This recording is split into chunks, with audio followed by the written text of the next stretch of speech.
I'm Barry Zulauf. I retired in January, so I can say what I want for the first time in 40 years. However, I do need, my attorneys do tell me I do not represent the White House or the Department of War or the national intelligence community in any sense. I just need to make sure I said that. So we have a panel today. We're going to talk about the connection between the human element of intelligence analysis, and we're going to focus on the analytic side, right? Although it does apply to the whole range of the intelligence products. And what AI, or what I should probably say is, I think most of what we're going to have to say is really about LLMs, not about the larger AI. What can AI do for us? What shouldn't we allow AI to do for us? What's essentially a human function? So I'm going to frame the issue a little bit. I'll speak very briefly, then I'll turn over to our panel. Amanda Molina, Honeywell now, right? As of this, yes. You announced it this morning. Okay. Now the General Counsel for AI and Cyber at Honeywell Aerospace. So she's going to be talking along the lines of governance and the liability frameworks for LLM AI applications, some of the developing regulatory landscape that is being built. It's not built yet, but it's being built around us. David Kamien, the CEO of Mind Alliance, he's going to talk about how analysts should think about AI as not just creating efficiencies for moving information through time and space, for dealing with masses of data, but supporting the analytic approach itself, reducing pathologies, enhancing collaboration, and making it possible for a more efficient approach of analysis across the IC and across the interagency writ large. Monica Robbins, my colleague at Georgetown University, where I teach, and also Northcom, is that right? Yes. Is that right? Northern Command. She's got a behavioral science approach, going to be talking about the best uses of AI as supporting the core cognitive functions for humans of intelligence analysis. So let me start with just a couple of remarks. We'll turn it over to the panel for some discussion, and I'm anticipating we'll have some ferocious questioning at the end, so we'll have plenty of opportunity for that, and we can continue over bourbon up the hill later on. We are not, at least my part, is not talking about replacing analysts with machines. My students at Georgetown, my graduate students and my undergraduate students at Indiana University, those that read the news, are petrified about the possibility of not only being replaced, but not getting jobs in the first place.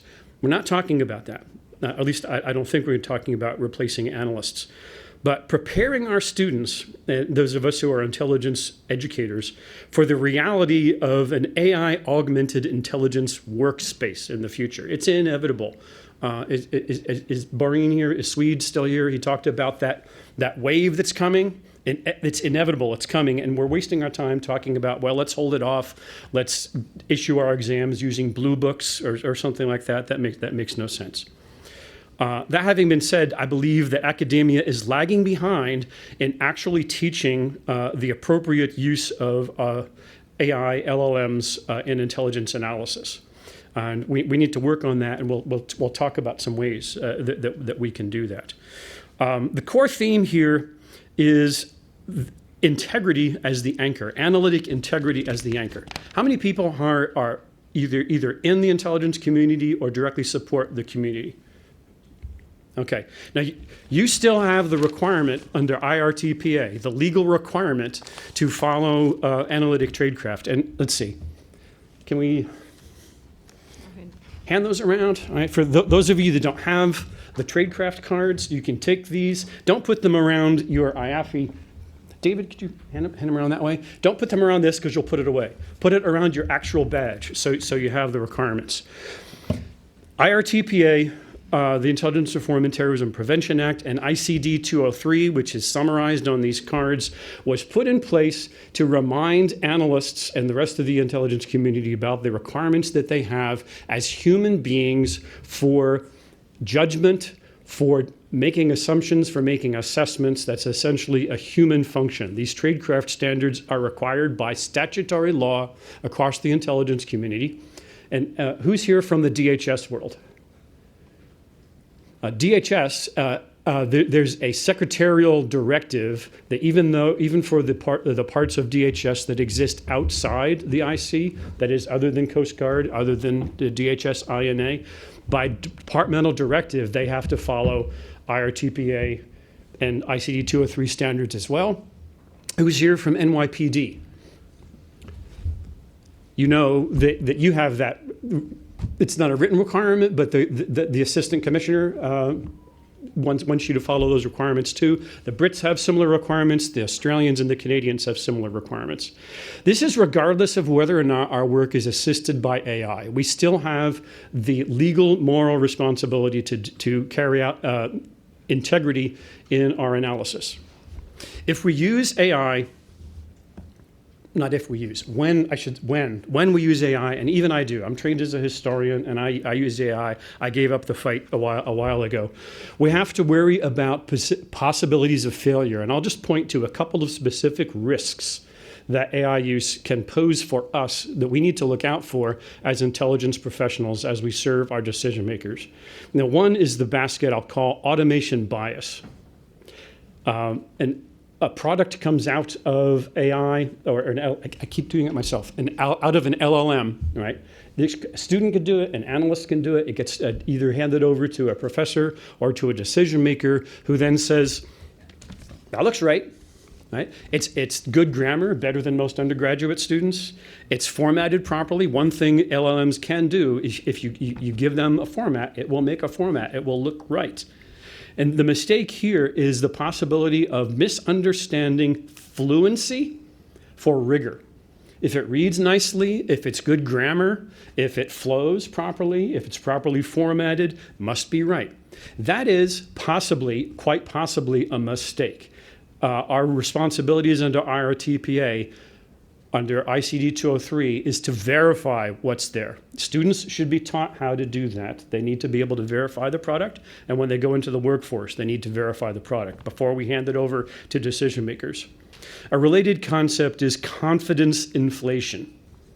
An LLM is just as likely to randomly assign a 85% or 95% or whatever probability to a judgment when it hasn't actually done that judgment. That's a human function. We have to decide if that's an appropriate probability or an appropriate likelihood. And the danger is the analysts can see that, and they may just unconsciously inherit that certainty and see it and just accept that it's the case.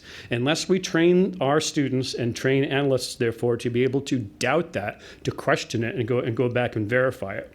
That's one level of failure. The next level of failure is if the customers by mistake see that, and if we don't stop it, if we don't know enough to stop it, the customers will see it, and they will think that we intelligence professionals have assigned that level of certainty, and it's not true, and failure follows from that. The next one I'll put in the basket of hidden sourcing. IRTPA and the tradecraft standards require us to verify the provenance of the information, where it comes from. We can't accept that the machine says, well, here's the URL, this is the source. Machines can do that. They'll pull the wool over our eyes. It's not lying because philosophy. For the LLM to lie, it has to be configured to understand what the truth is, and in some sense to be able to seek the truth in order to create a falsehood. It's giving us a falsehood, but it's not actually lying. It's just making it up. It's bullshitting us. That's really what it comes down to. We have the responsibility in our code of conduct to verify everything that we say, and we need to verify everything that the LLM comes forward with. We can go into many stories about how LLMs have put forward information that's not actually there. That is not, by the way, a bug of the LLM to do that. That is a feature. That is what the LLMs are designed to do. They do statistical probability modeling of human language. Not necessarily the truth, not necessarily the falsehood. It just needs to come up with something that looks like human language. That's all it's trying to do. It's not actually reasoning. And the danger is that our decision makers might see that, take it for more than what it's worth. Take it for something that's actually been reasoned and verified. I can go more into those into what makes it the future that causes it to what's the nice word, hallucinate, right? We can talk more about that. I'll let the other speakers talk more about some of the opportunities that LLM provides, but I want to circle back to the fact that we, intelligence, exist as a function of state, a great function of state, along with defense, diplomacy, collecting the taxes, whatever the case may be, for the reason that we are paid to and we are trained to provide judgment and context to our decision makers. That's what we are paid to do. That is essentially a human function. It has to be. We're the ones that have to make the judgments on probability. The numbers can be suggested to us by an LLM. The data can be displayed more rapidly than we can put the information together, but we have to be responsible for those human judgments. We have to be responsible for deciding when it's time to elevate an intelligence product to our decision makers or not. Machines can't do, well, machines could do that if we allow them to, but we need to maintain that, I would say, as our responsibility. And we're the ones that have to be able to adjudicate between alternatives. Machines can come up with alternative explanations, different scenarios. Some of them might be plausible, some of them might be implausible, some of them might actually be impossible, even though they're felicitously worded, if that's a phrase. We're the ones that have to decide on which of those alternatives are reasonable. And then I'll come back at the end with some closing comments about how I think it's the humanities that's going to save us. So I'll leave that out as a teaser. Can we turn to Amanda to maybe put some guardrails around all of this? Yeah, absolutely, and I'll be brief because I'm sure. There we go. Now they can hear from the lawyer. Now they can hear from the lawyer. I said I'll be brief because I'm sure no one's like, I want to hear from the lawyer. So my name's Molina. Also, aside from being General Counsel of Artificial Intelligence and Cyber at Honeywell, I'm also a Judge Advocate General in the United States Air Force. So I do have to say that these are entirely my views and do not represent the United States government and or my employer. Entirely personal views. All right, so it's interesting being at this intersection. My main spaces that I practice in are cyber and AI, as I already mentioned, but also data privacy, which is also really big in this space. What's interesting around the frameworks, and also why I said a little bit about my background, is that a lot of my perspective focuses on the federal aspect of it.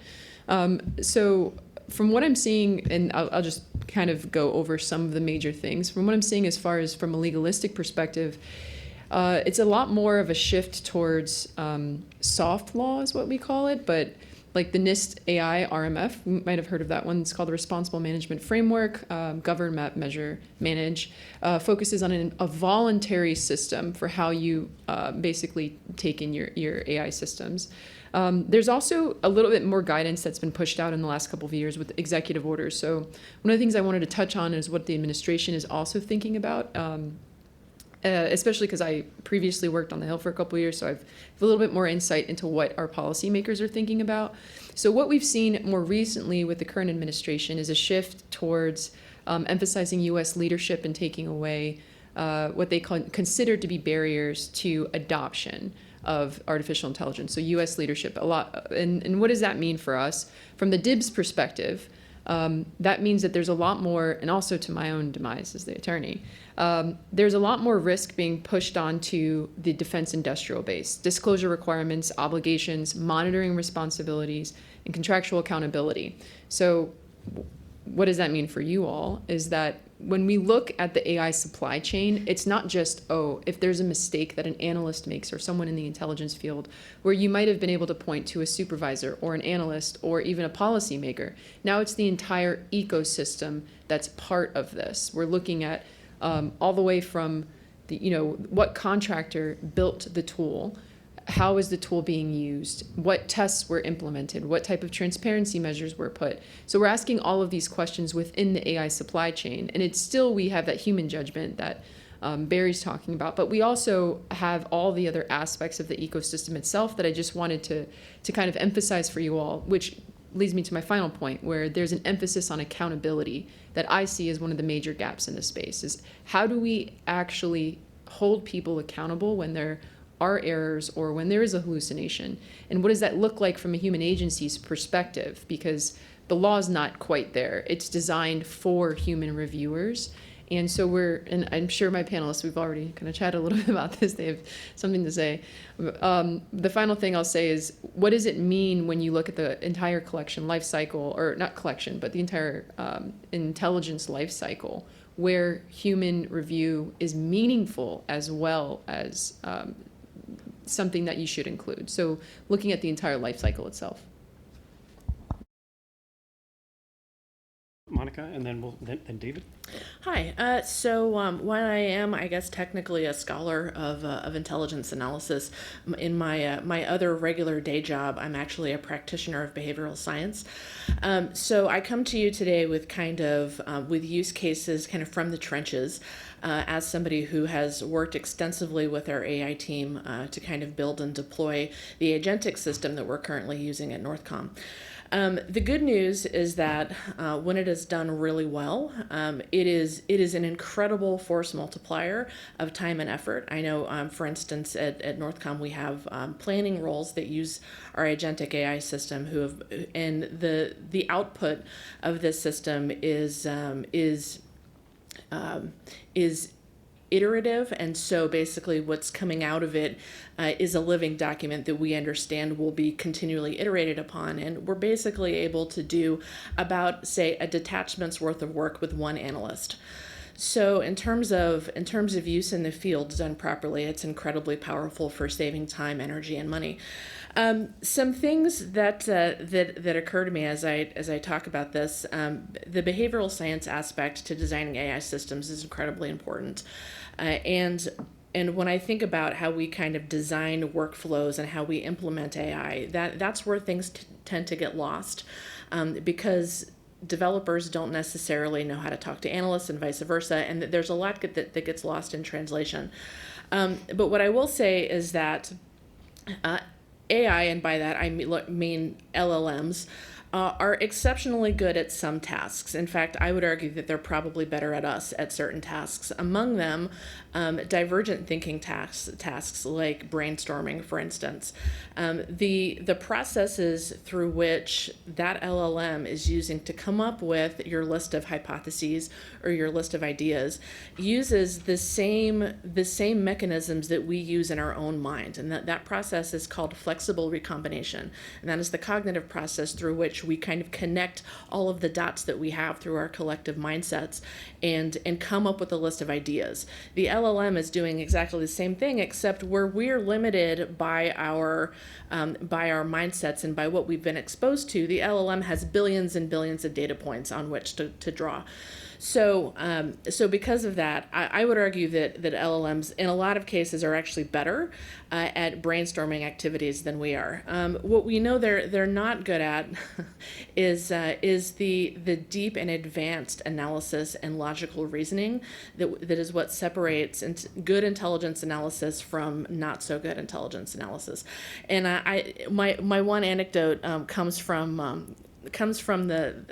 LinkedIn a couple of weeks ago.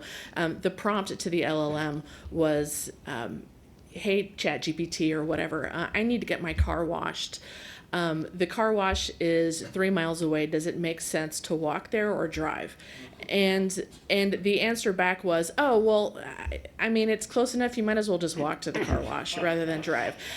And so it is the type of reasoning that we have baked into our own mindsets that we apply as intelligence analysts that we find LLMs often fall severely short. And so I feel like the consensus among all of us is that perhaps we shouldn't be trusting LLMs with making complex and nuanced decisions in ever-changing landscapes. In terms of responsible analytic systems, some other behavioral science things that are worth talking about. What LLMs are trained to do is to sound authoritative, right, and confident when their responses come back, even if those responses are total garbage. And so because it sounds authoritative, we have this thing called authority bias, where if the person, or in this case the LLM that we're talking to, sounds authoritative, we're cognitively less likely to question the output. And the product of that is something that's called cognitive surrender. I think that's the buzzword that's been floating around lately. So So we can affect all of that as AI developers, right? We can actually develop AI in such a way so that its responses signal uncertainty, right? Good idea to do that, certainly. To say, actually, I need a little bit more clarification. I'm not sure about this. Make it auditable. Now, from the trenches, what we've actually implemented in our own AI system is a very simple interface that we call basically a workbook. Every time I have an exchange with our agentic system, I save it as a notebook. And that entire chain, the entire chain of thought prompting, the entire exchange is saved as a notebook. So I can actually go back and look if it has hallucinated something, or if it has misstated something or misinterpreted something. I can actually go back and point to it and correct it. Responsible AI systems should also include refinement and correction, as well as being able to document errors. Now, in terms of refinement and correction, some really interesting conversations that are happening in the analytic space right now is the use of something called neurosymbolic architecture. And essentially what that does is when you prompt an LLM, what it is able to do is to generate a visualization of concepts. It looks something... For lack of a better term, it looks something kind of like an argument map, if you're familiar with those, or it can also be node-based, so that you can actually go in and examine the semantic connections that it has made and make corrections. By using this type of architecture, we can actually see inside of what we've been calling the black box, because obviously transparency and audibility is critical when we're talking about high stakes analysis. That's it for me. Thank you for that. David? How many of you are going to get on a plane later this week? Raise your hand. Okay. How comfortable would you be if there was no common language between pilots and control towers? Where there was no standardization across airports? You'd have a problem with that, right? Especially if you had loved ones on the plane with you. We don't have a common language for intelligence analysis. We actually don't have a common language for national security. There are many, many glossaries. There are many, many definitions all over the place. So one of the things that one of the drums that I want to beat here today, and I spoke to Kathy Fersen about this earlier, is we need to create an ontology of intelligence analysis. We can start by looking at structured analytic techniques, pulling out the key concepts and defining them. What's an assumption? And so on. Why does this matter, and how does this connect to the previous speakers? Well, if we want oversight, if we want governance, if we want transparency, it's transparency into what? What is it that we're trying to accomplish? Now, well, I'd like to spend a lot of time, educating those of you who know nothing about symbolic AI and neurosymbolic AI, and explaining that you have to be careful about relying on LLMs. Unfortunately, the cynic or realist in me believes that it's too late. Our systems are going to be deployed all over the United States, probably also in the intelligence community, that are going to create over-reliance on the wrong types of AI, meaning AI that is a black box. It's going to happen. There's too much money, venture capital, and so on behind it. So it's unstoppable.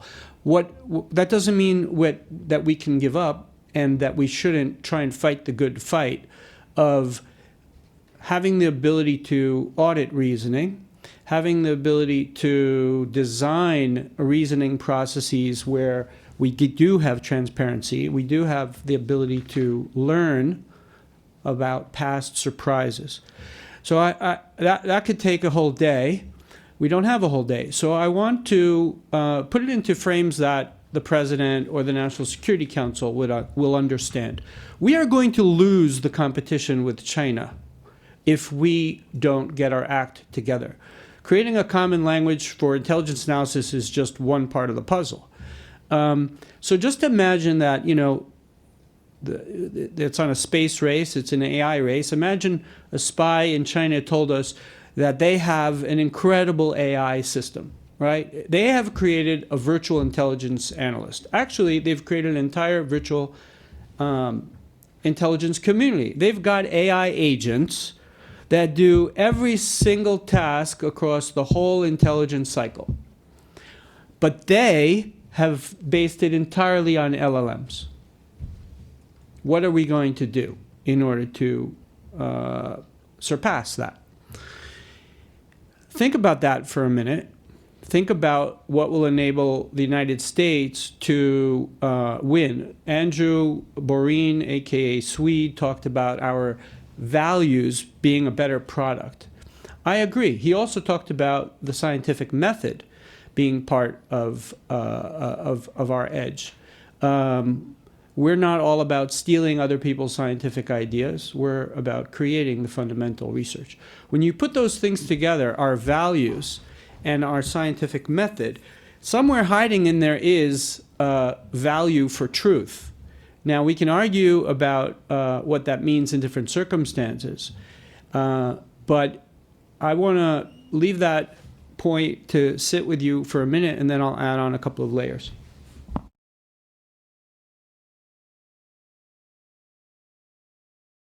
Let me do this. I'll take advantage of positional authority here to ask a couple of questions first, and then we'll open it to second round. Well, we'll open it to questions, and then as you guys feel moved to expand on points.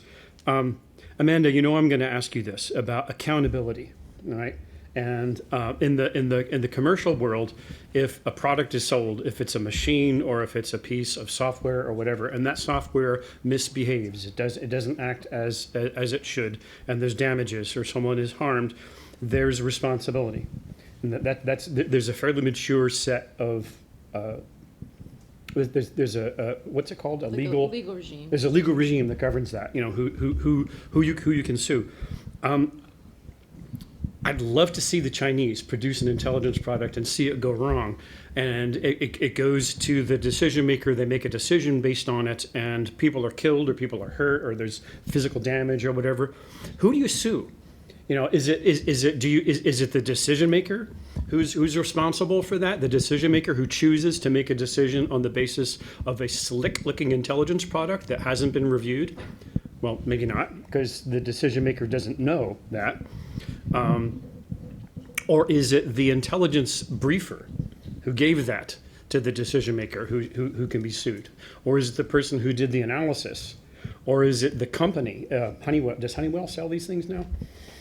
We sell AI products, but we embed them in aerospace, so no, Okay. we don't have direct products. I won't say Honeywell. I'll say Acme Intelligence Incorporated. They sell a product. Do you sue the company, or do you sue the mathematician who made the code?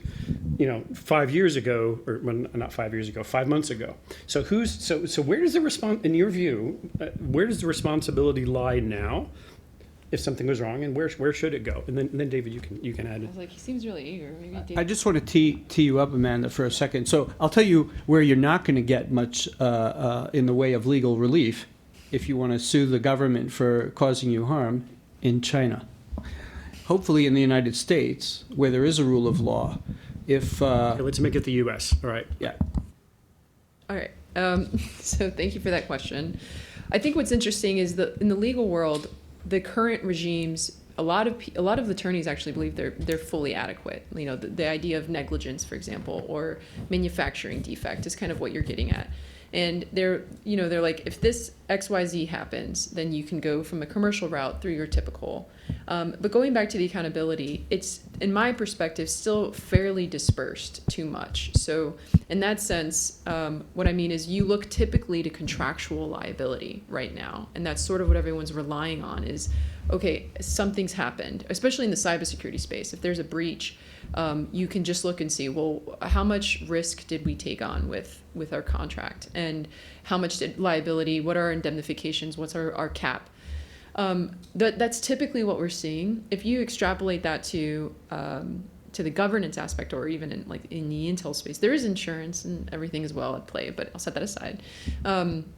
If you take that from a different perspective, what I was talking about earlier when I was saying it's down the supply chain is that same contractual that we're seeing on the commercial side is liability, allocation, disclosure requirements, testing is also happening on the defense side for government contractors. And so that same, we're embedding them in the contract itself, but a lot of the testing requirements are being put onto the primes. And so the primes are having to go and ask for a lot of information that most of these, like further down in the supply chain, most of these large language model developers, for example, don't typically like providing, because a lot of it's testing information, things that they don't want to give to the prime. So there is a little bit of tension that I'm seeing from a contractual perspective that is a little bit at odds with even getting to a conclusion.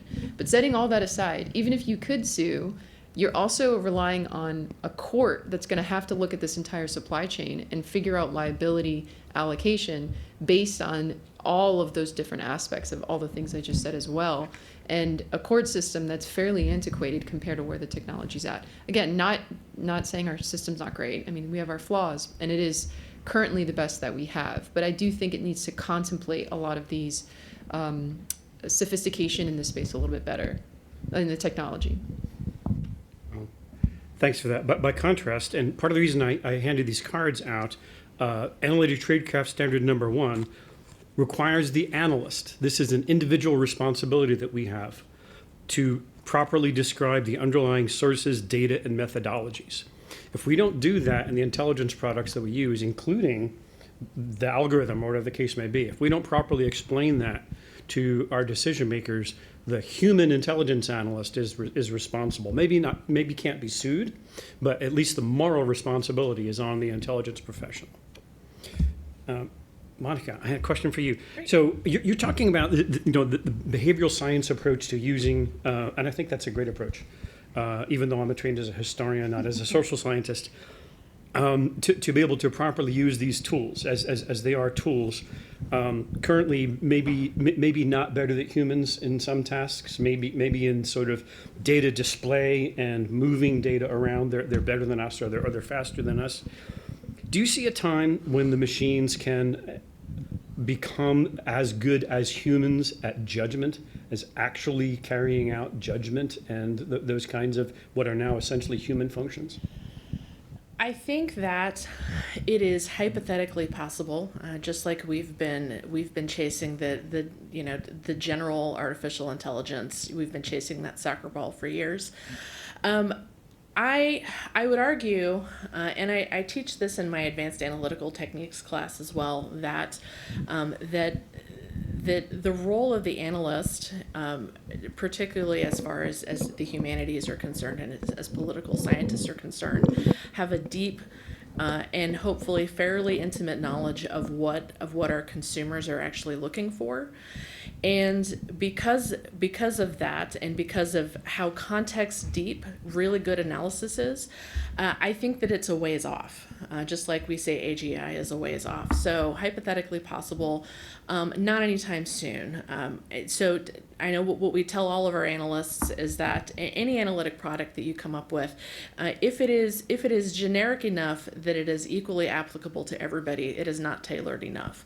And so I would argue that using LLMs and using tools, other ANI-enabled tools to support analysis, frees analysts up from sorting through data and allows us to think much more deeply about what it is our consumer actually needs and what they're going to do.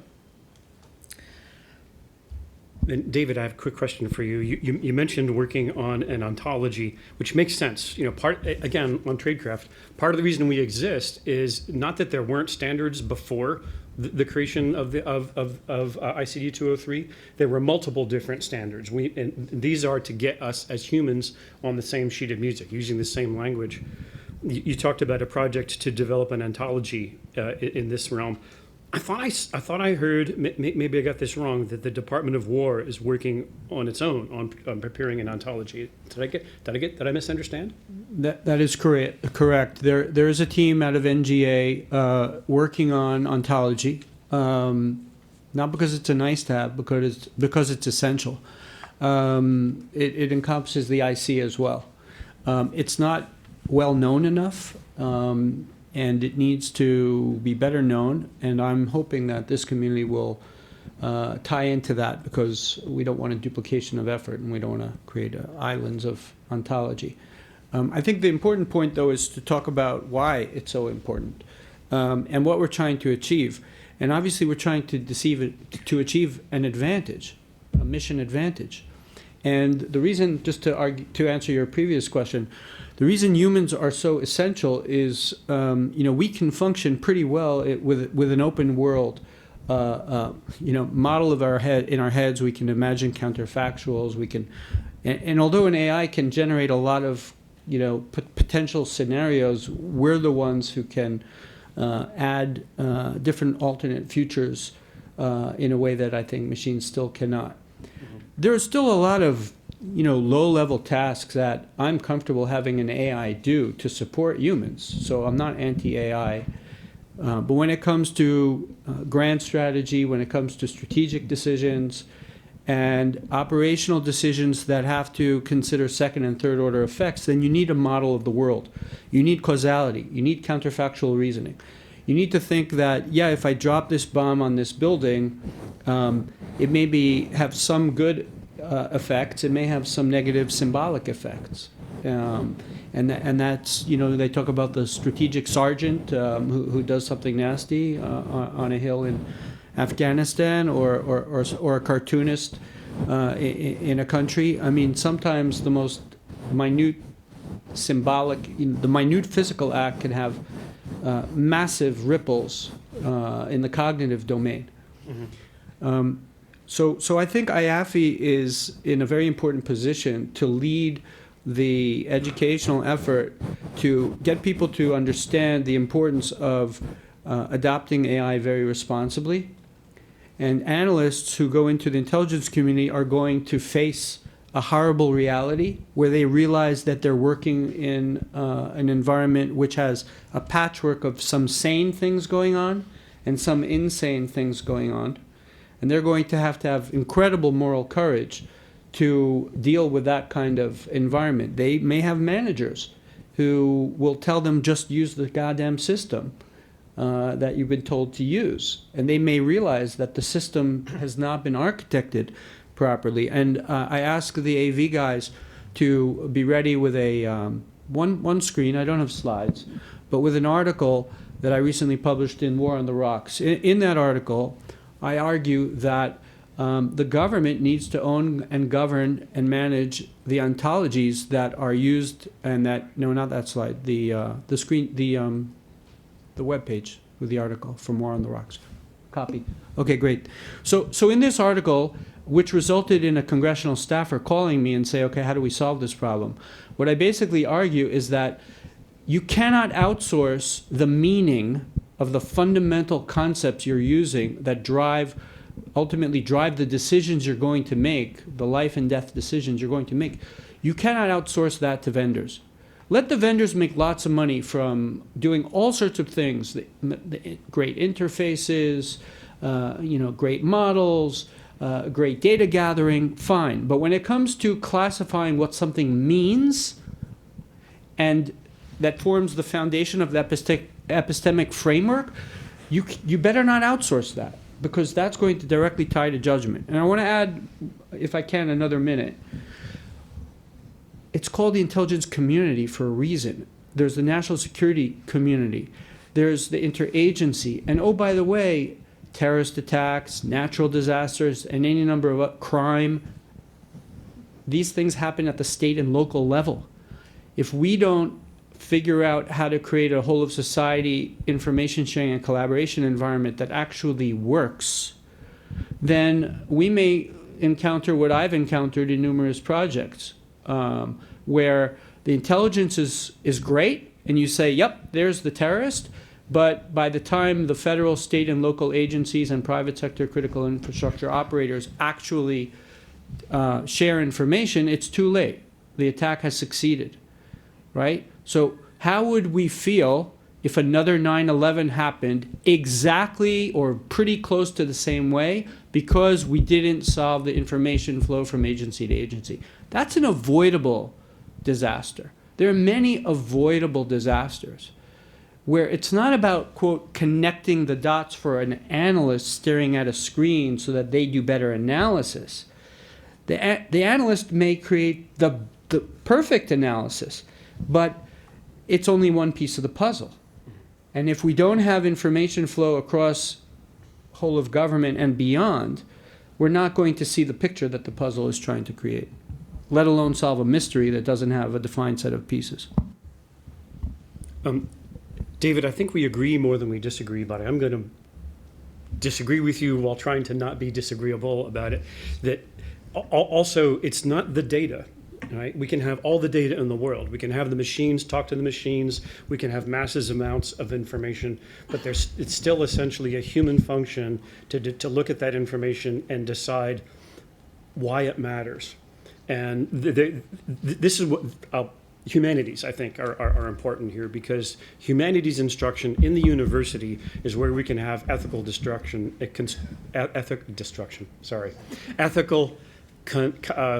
conversations, ethical destruction. Yeah, we need to read Augustine and Thomas Aquinas again. That's a human function to be able to figure out. Sure, we can do this. We can take this data and we can do something horrible to that terrorist. But is that the right thing to do? Is that the morally appropriate thing to do? And that's a function that needs to still be a human function, regardless of all the data. So I hope that wasn't disagreeable. No, it's not. And even though, we need machine-to-machine information flow, and that calls for controlled language and ontologies and so on, ultimately humans need to consume the information in the machines, unless we're taking humans completely out of the loop. But I'm not sure there even is such a thing as truly autonomous anything, because the humans have to actually authorize the autonomous system to go and do its thing and pull the plug when it's not working. Let me open the floor to discussion, questions, criticisms. There's microphones going around. And then just as a reminder, we're being live streamed and recorded. So, Hi. Just a quick thought is, it's a really interesting discussion, particularly the legal side discussion I found. Well, I guess my big question was, how much of this is unique to the intelligence community? I mean, when we're talking about legal liability, one of the areas where I believe AI has already been used a lot is, for example, in medicine. So have we actually, is that a problem that's been solved? I mean, in medicine, if a doctor convinces you to have an organ removed that didn't need removing, and part of that decision is made by an AI diagnosis, which I believe happens a lot and very successfully in things like oncology, who gets sued then? Has there been a test case that, There's always a question on this. The big issue there is how much of this is unique to intelligence, and which bits are.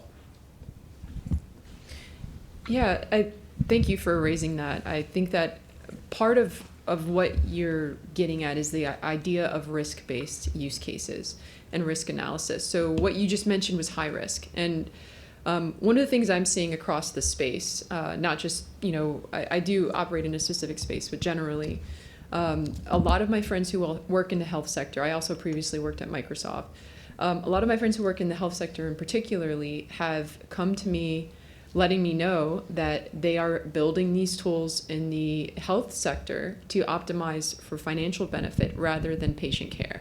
And it's something I've heard many times already. And that should be concerning to us as human beings. We have these principles, the responsible principles that we claim to abide by, but then in principle, we're seeing it. So the attorney mindset, I come in and say, well, how do we know that's true? How do we actually test for this? And so to answer your question, actually more broadly, is in the high-risk use cases, this is where these questions are becoming the most, I'll say, aggressive in terms of seeing where the tools are becoming more prolific, because of not just life on the commercial side, but and the national security implications. You're talking about targeting individuals, or you're talking about identifying someone as a terrorist, or on the commercial side where you're having autonomous vehicles that are engaged in crashes, or I can give you a million use cases, but the point is that these are high risk cases, and so where the high risk cases are happening, these questions are a lot more across the board important on the legitimacy of the tools and how we're engaged in that democratic oversight, and it's based on that risk. So those low-risk cases, we're actually, and sort of to go at what my colleague here was saying, is that on the low-risk cases, it's less about do we have human oversight if we need someone to just summarize, articles online? Probably not. So there's this bifurcation between, what are the tools really good at, where we can take the role of the human out, on the commercial and the defense side, as well as what are humans really good at. And humans are really good at ethical judgment, a lot of the things that have already been mentioned here.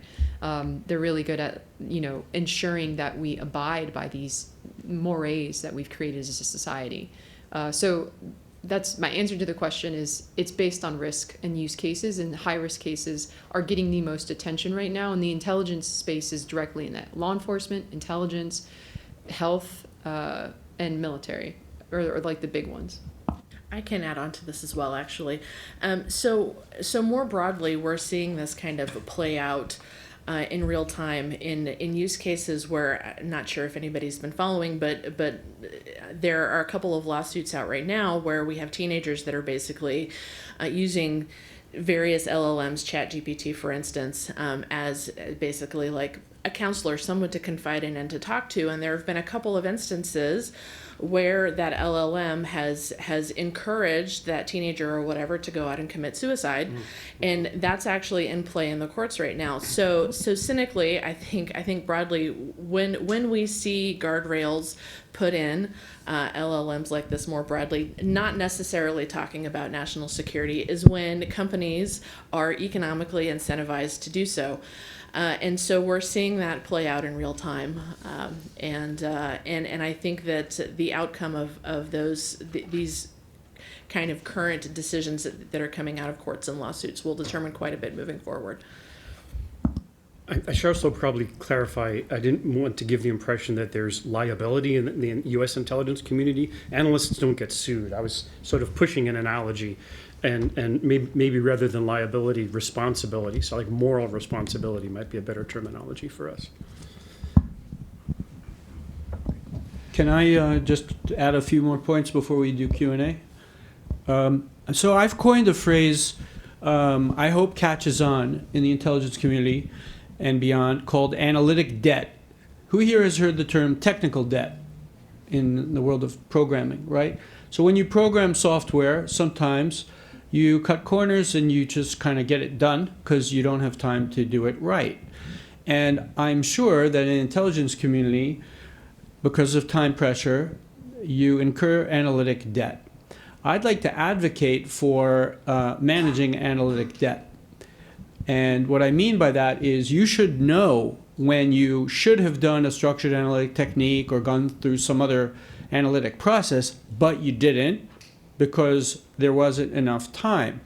And if you think about the cascading impact of whatever you produced as analytic output and where that goes downstream, you owe it to the people downstream who are consuming your analysis to tell them, look, I should have done these analytic techniques, I should have gotten more sources, but I did not.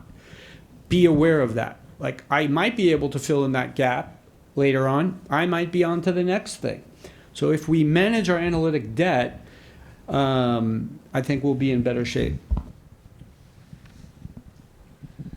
As many of you, okay, it's working after all. Okay, as many of you know, there's a large literature on reasons why consumers of intelligence, particularly senior ones, do not trust the intelligence messages that they're getting. It involves quality of information, history, personal relationships, and so on. So my question is, do we have rigorous survey or other information that indicates what kinds of AI-human interactions are trustworthy in the minds of senior consumers? And alternatively, or maybe in a complementary way, how is it that analytic organizations can explain to senior consumers why and how AI is useful to them? Let me take a first cut at that. This question of policymaker trust of the intelligence community is galling, but I don't think what's at the bottom is whether or not this is analysis aided by AI or not. I think it's misunderstanding on the part of certain decision makers of the purpose of intelligence as a function in the government. We are not advocates. We're not supposed to be. I worship at the shrine of Sherman Kent. Right? We're not supposed to give policy recommendations, although we can because we have the education to do so. We're not the ones who tell the decision maker, you're driving a bus. That road is going to go over a cliff. That road, the bridge is out. This road is straight.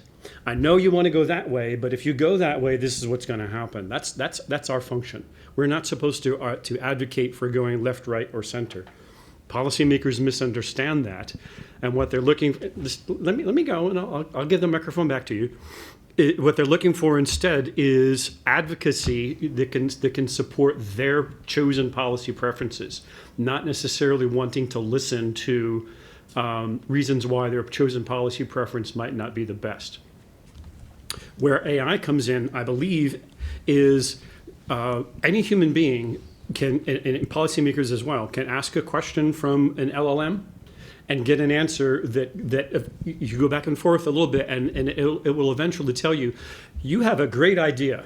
That's a wonderful formulation, and let me tell you all the wonderful ways that your wonderful idea is wonderful. That's what policymakers or any consumer can get from AI. They should not get that kind of a response or anything like it from an intelligence professional.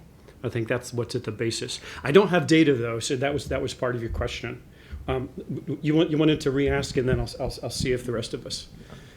Yeah, I'm not. I have I'm the not, sense I I'm, missed something. I'm not suggesting that AI is going to be making policy recommendations, but there are again long history of issues of trust related to interpersonal relationships, not policy advocacy, performance in the past, and so on. And I think early in this process, 10 or more years ago,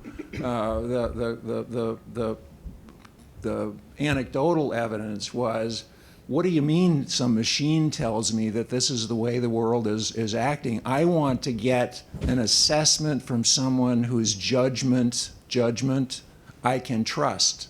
So how is it that you can convince or not a senior decision maker of any sort that AI improves judgment? I don't think you can do that. I don't think AI improves judgment. That's not what LLMs are designed to do. They're not designed to seek truth. They're designed to stochastically model by probability human language and give something that looks like human language. They're not designed to seek truth. Well, but people are advocating the use of AI to make the intelligence business, and especially intelligence analysis, better. Yeah, and I just think that's wrong-headed. I'll give you. I do have a little bit of data from my experience. I was the chief of targeting for ISAF back in 2007, 2008 as a naval officer, working for a 4-star U.S. Infantry general who was in charge of ISAF. And I briefed him on hundreds of targets first and he questioned me closely each and every time until he figured out, well, okay, this guy knows what he's talking about. Then he surprised me one day, and he asked me in the middle of briefing. I briefed 3 targets. I had 4 more to go. I turned over the next target, and he asked me, well, I don't know, Commander Zulauf, what do you think I should do? So he was asking me personally for my judgment because he wanted to have that from a person. He would not have asked, what is the machine's, well, there weren't any in 2007, but he wouldn't have asked, what does the machine say? He wants to know, what is your personal judgment? I told him what he ought to do because he asked me, and he said, well, all right, Commander, if you think so. So that's an uncommon decision maker, I think. I can add on to this. So I think maybe what we're doing here is we're conflating 2 different issues, right? So issue number 1 is trust in analysis, and I know it's a perennial problem, right? It's a perennial challenges that analysts have had with decision makers since we started doing this. That often comes down to analysts, not thoroughly understanding what problem they're trying to help solve, maybe not understanding the customer's perspective, and importantly, not being able to develop an analytic argument that convinces that consumer that their claim is sound, even if it's not what they want to hear. So what I see us going back to again and again are these kind of fundamental tasks that we teach in intelligence analysis programs. Where I see AI fitting into that is a fundamental misunderstanding of its capabilities and what we should be using it for. So it's definitely not an easy button. It is a set of tools that allow us to speed up the triage of intelligence analysis so that we can do much more in-depth research analysis and argumentation.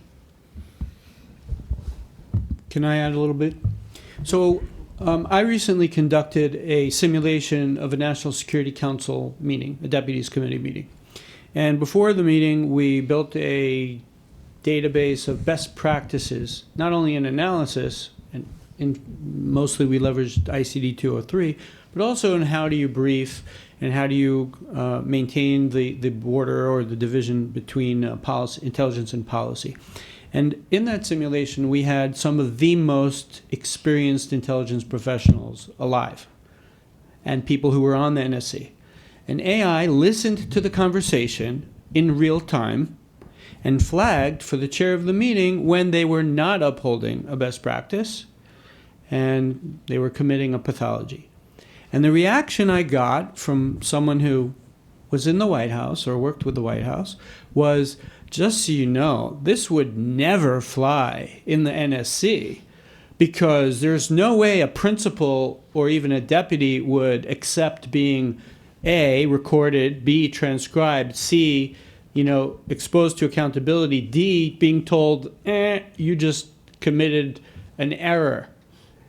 So we have to recognize that, A, are we going to accept that at the top level of decision makers and say, AI is good for all, the unwashed analysts, in the cubicles, but when it comes to upholding the standards for the actual decision makers, no, that's taboo. And maybe that's just the reality and we have to deal with it. And yet, okay, then AI can help uphold analytic tradecraft for analysts, not replacing their judgment, not replacing their accountability for judgments and assessments, but making sure that before they brief, the briefing upholds the tradecraft standards. Yeah. And then just to be blunt about it, IRTPA only applies to the intelligence community. It does not apply to deputies or members or the president or anything like that. So we can talk more. Whoever. I don't know. Frederick? Yeah, thank you. So, Barry, to your ISAF anecdote, it sounds like maybe you actually were observing Wilmore Kendall's approach rather than Sherman Kent in the breach. But my question is actually for David. In your explanations, you were talking about the importance of coming up with sort of a lexicon for analysis so that we clearly understand what we're talking about. But in your hypothetical example of the Chinese AI system, you talked about it being an end-to-end system that did sort of the whole intelligence cycle. Why would we want to continue the separation into the intelligence cycle as we develop these systems? Why would we want to continue to divide collection, processing, exploitation, analysis, when most of these systems function best and can get the most out of the data if the data is as raw as possible? If these systems might be able to find signal in what we are removing as noise as we do the processing, shouldn't we be rethinking the intelligence cycle in terms of, as we go forward and try to implement these technologies? David, if I may, I thought for a tenth of a second of giving the general, well, when I was in intelligence school, sir, we were taught that Chairman Kent said that we should never give. I thought about that, and then for about a second, and then I realized if I said that, he would throw me out of the office and I'd never brief him again. So then I prayed to a secondary god, Wilmore Kendall. Yeah. So to answer your question, first of all, I wish the Chinese were only going to rely on LLMs. About 25 years ago, they started creating a knowledge graph for all the research funded in China. So they get the importance of structured knowledge and ontology, unfortunately, more than we do or have done until recently. But I agree 100% with what you implied, that what we should be doing is stepping back and saying, given AI, how can or should we redesign intelligence cycles for different areas, rather than just trying to bolt on AI to the existing process? Are you with me on that? Yeah. If I can add, sorry, I just wanted to add on that piece as well, because it ties to what his question was. If we look in the last, I'll say like 10, 20 years, there's a convergence in the last, decade between energy, big data, or large data, not necessarily quality, we're getting towards quality, quality data, and then capabilities. So I completely agree. I think that from this perspective, at least like I'll say an outsider perspective in the military side, from my perspective, we need to rethink how we engage in the life cycle itself, but also to get to the point about China and what we're relying on is with this convergence of the technology, it's a tool like any other tool that we have, but it's a very powerful tool. So how can we use this tool to do our jobs better and have it reliably, use it reliably? And I was thinking about this question in our space is China doesn't, especially other authoritarian governments necessarily, don't think about the governance side, like the legal side, all these things that we were talking about with risk and looking at liability and how that works. So there's also this tension between how do we almost pragmatically still operate at speed and responsibility at scale, adjust our entire process, but also ensure that we, ensure that we have the strategic advantage from public trust, from our institutions, and from lawful decision making as well. So I just wanted to add that from the Chinese perspective, that as we're thinking about it, there's this convergence that we haven't had in a very, very long time from a technological perspective that we can rely on. Excuse me. Over the course of the last day or two, we've heard a lot about this integration with the AI and the analysts, this collaborative, we need to work together. But 3 or 4 years ago, we wouldn't be talking about this at all, right? It would have been a niche person for something. So I'd like to challenge an assumption is that we're talking about AI as it is today. And nobody's talking about what it's going to look like in 5 or 10 years. And in 5 or 10 years, I would suggest, I don't know, but most of these problems that we have with these LLMs and stuff will be resolved. And I think, I hate to say it's blasphemy here, but I think in 5 to 10 years, a lot of those analysts will go away because the technology, because the conversations we're having here now are thinking about AI as it is today. And I just wonder if you could comment on that.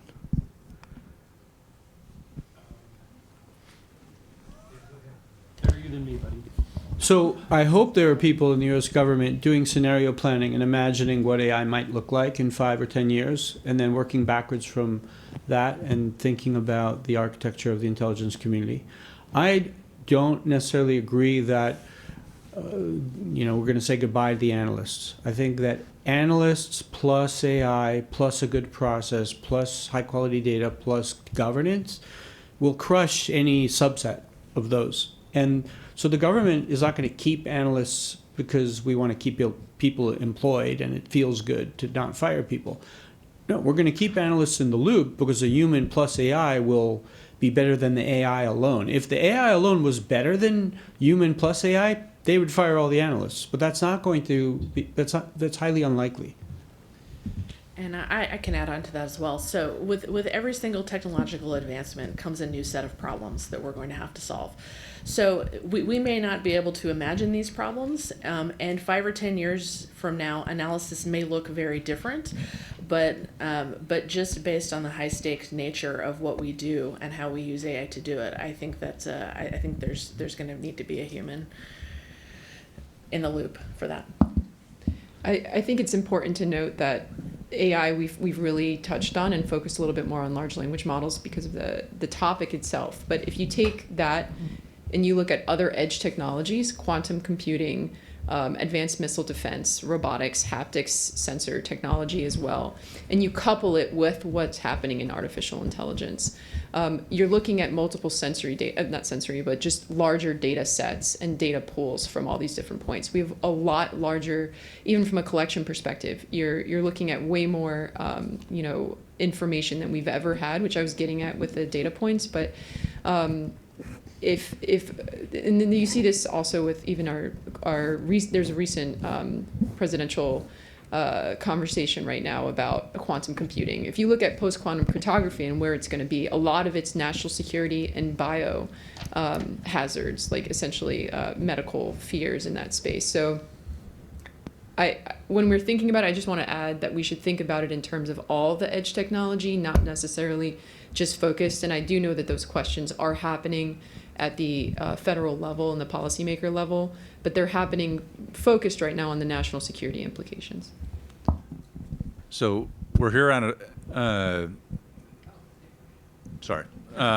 Mike Parrott with Joint Special Operations University and National Intelligence University. So looking at bringing this back to the education front, as we look at AI, as we look at how quickly things have transpired over the last 6 months, over the last 3 years on the AI front, how do we ensure the intelligence education is not becoming outdated by the time the ink dries or you hit print on your syllabus for your students? How do we make sure that we are staying at the forefront of that education, using those historical models, but applying them to new age technology, so that way we can ensure the human is the one that is staying at the forefront and at the edge of competition?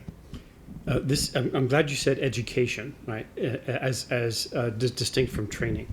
So training can be, here's this tool, this is how you use it, right? Here's the spreadsheet, this is how you use it. And then this is where I think the humanities will save us. We need to go back to be able to, unless we're still doing this, but I don't think so. We need to go back to teaching students how to be critical thinkers, how to doubt, how to question what they see, how to look beyond what the algorithm gives us in the morning, and careful listening, careful reading, cultivation of skepticism and judgment. These are habits which, with all due respect to the previous questioner, I'm sorry, I don't know your name, sir. I do not think a machine will ever be able to do those things. It'll come close. It'll mimic, right? If we model to a machine how that happens. So the future is with training humans to do human things, and teach disciplined judgment before the technology takes us off into bad habits which we can't break. Can I answer as well? Oh, sure, yeah. I think that you're putting your finger on the real issue, because this is IAFIE. The word education is in the title, and I think we need to be thinking about the purpose of the education. And if we're talking about national security, we have to talk about the purpose of national security, to protect and further the interests and uphold the values of the United States and our allies. So I think we have to both work backwards from all the way at the top of values, national interests, instruments of national power, the processes that make government and the capabilities that enable government to achieve those results of, deterrence, the ability to execute a whole variety of mission types. So in one sense, we need to work backwards from all that high-level stuff. I also think that the educators need to go all the way from the bottom up of how does a brain work, how does a human brain work, how do collectives of humans working together increase their ability to function, what are the known strengths and weaknesses when it comes to human decision making and collective decision making, and I can go on and on. There are many sciences here, right? You know, if I put a software display in front of a human, and how many analysts are not going to be using software realistically? How much information density can they absorb? So there are many sciences that need to indirectly or directly influence and shape the curriculum. We would be doing an injustice to the profession of intelligence education if we were not interdisciplinary and to a degree transdisciplinary. I can add on to that as well. I have a very pragmatic answer to your question. I feel like as intelligence educators, especially when it comes to technology, we have to pay very close attention to each one of these advances. And I can tell you, I update my course every single semester because things move so quickly. So there is definitely a burden on the educator to stay current and relevant to the tools that our students are going to be potentially using.